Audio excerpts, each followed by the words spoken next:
Welcome to Paint a Beautiful Picture. Today we are going to be talking about teaching goodness to your child. This is episode 115. What in the world is goodness? I mean, I guess we all know we eat vanilla ice cream. It's really good. We watch a ball game and our team wins. That is really good. We meet a person who is kind and agreeable and pleasant to be around, and they're a good person. We have trouble. We're out of gas on the side of the road at night, and someone pulls up and they have a gas can in their trunk, or the back of their truck, and they fill up the tank, and you say, hey, I'd really like to give you a couple dollars, especially with gas at $4.44 a gallon. And they say, no, that's okay. I was just so happy to help you. And it was good to have someone show up. We understand all of that. But really, what is good? Good is someone of an agreeable or positive nature or character. Good is something virtuous. Good is that which is pure, without artifact or without blemish or without pollution. Good is something that is profitable. So it's always bad to lose money, and it's good to have a profitable business venture. Just like it's bad when someone takes away from our character or detracts from our life, and it's good when they put things into our life so they have been profitable to us personally.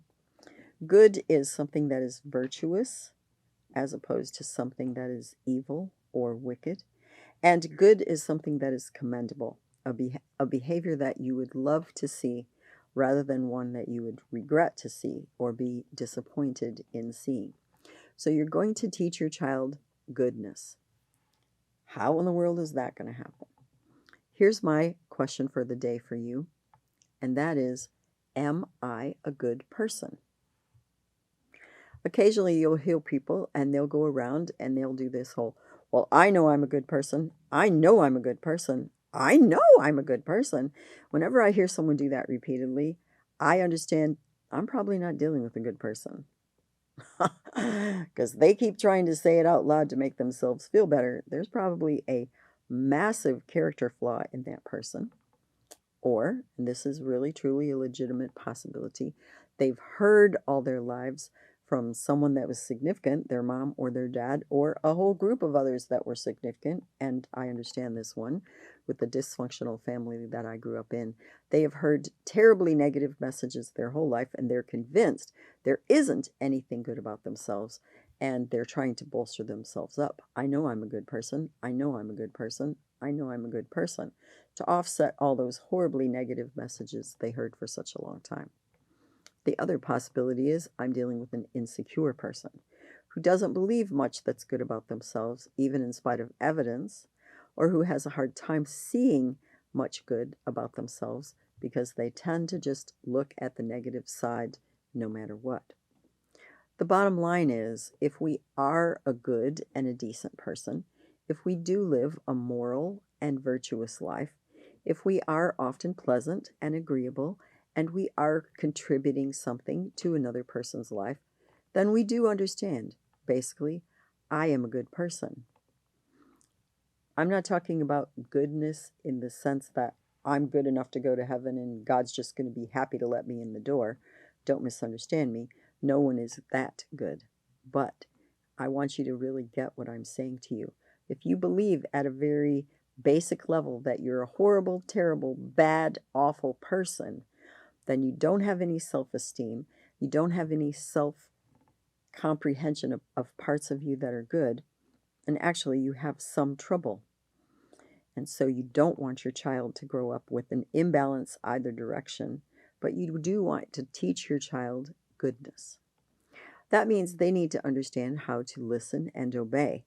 That's one of the first ways they can show goodness. It is good to listen and obey to those in authority, just like it is bad to be rebellious and disobedient and disregarding everything you're told by those who are in authority over you.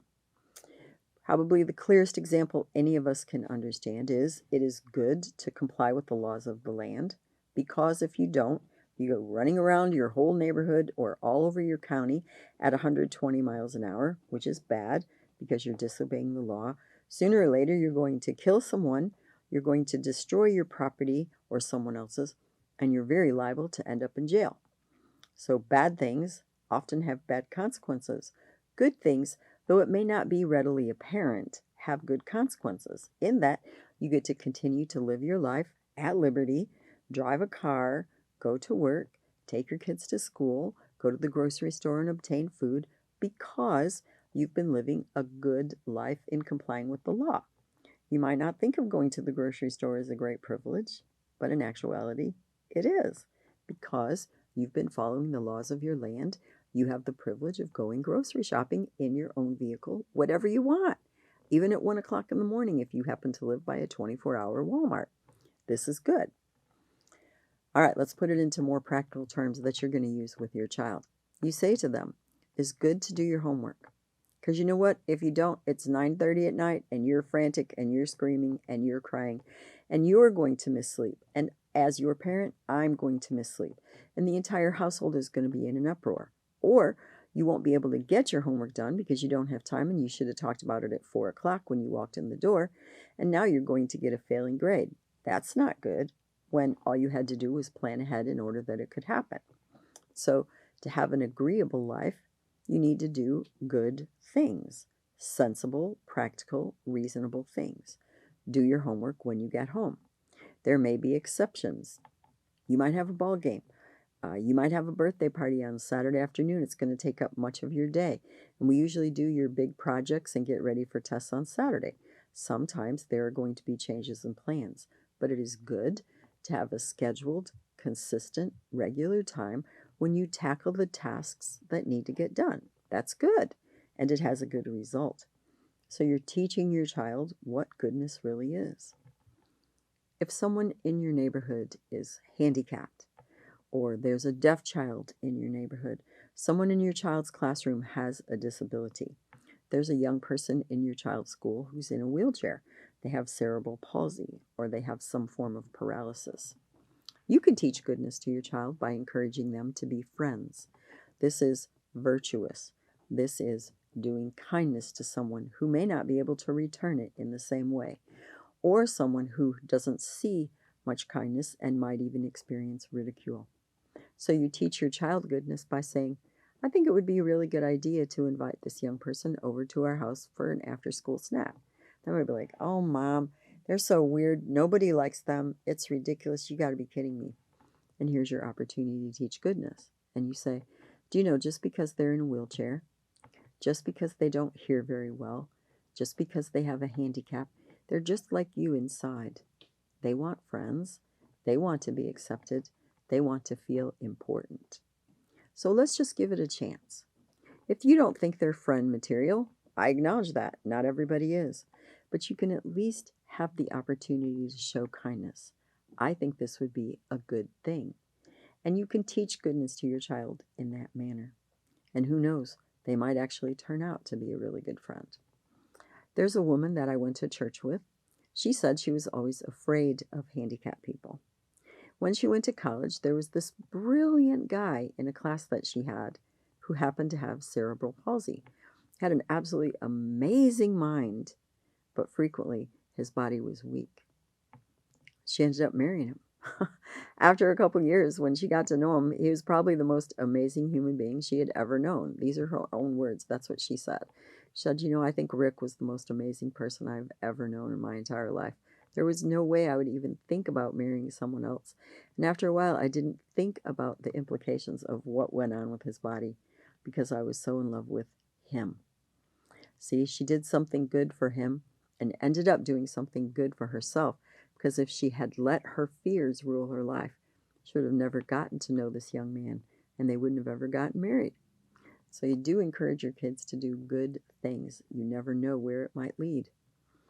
A good thing, a profitable thing, is to teach your child to save money, not to spend every penny they get. So they get $50 from their grandmother for their birthday, and they're like, oh, Mom, I want to get this pair of shoes, and it's $80, so will you give me 30 more? And it's really a good thing as a parent, because you're helping your child understand how life really works, which is also profitable, and say, no, I will not give you that $30. You might go, oh man, Miss Violet, that's so mean. No, actually, it is not. You can tell them, you could earn that $30. That would be good. And then you're teaching them a work ethic that they can work for something they really, really want.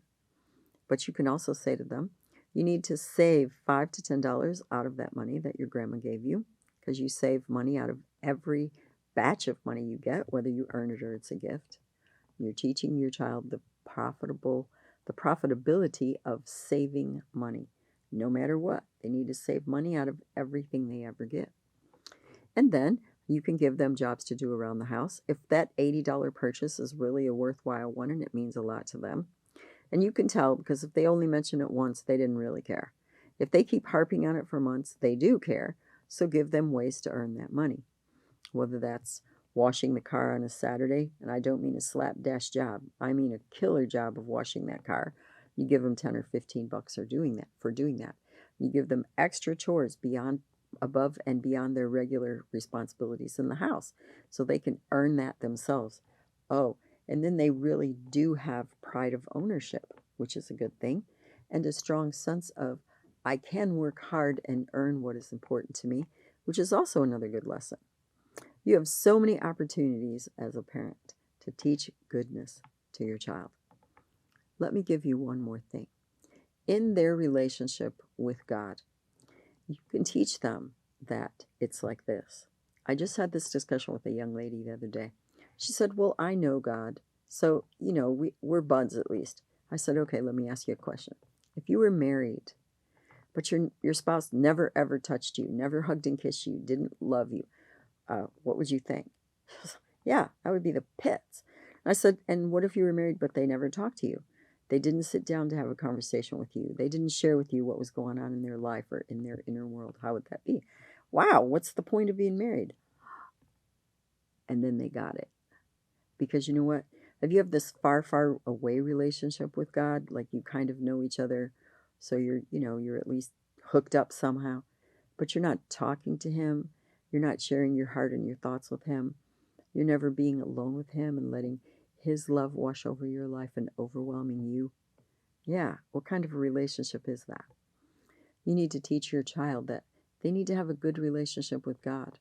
God is a good, good father, and he is a good friend, and that takes time, a certain investment of time and energy, and it is a good thing to be the friend of God and to accept God's love and friendship for us. So it is a good thing as a parent to teach your child the necessity of a great relationship with God. You have the opportunity of teaching goodness, nurturing goodness, helping along the process of goodness in your child's life in so many ways, in so many dimensions. So I would invite you to teach goodness to your child. They will live a richer, fuller, better life, more satisfied life because of it.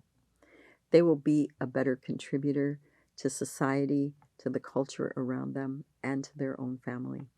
They will bring more joy to your life, because I've never met a parent in my life who said, man, I hope this kid grows up to be a dirty rotter, like a wicked, terrible, horrible, bad jerk. I've never met that. I never have heard it.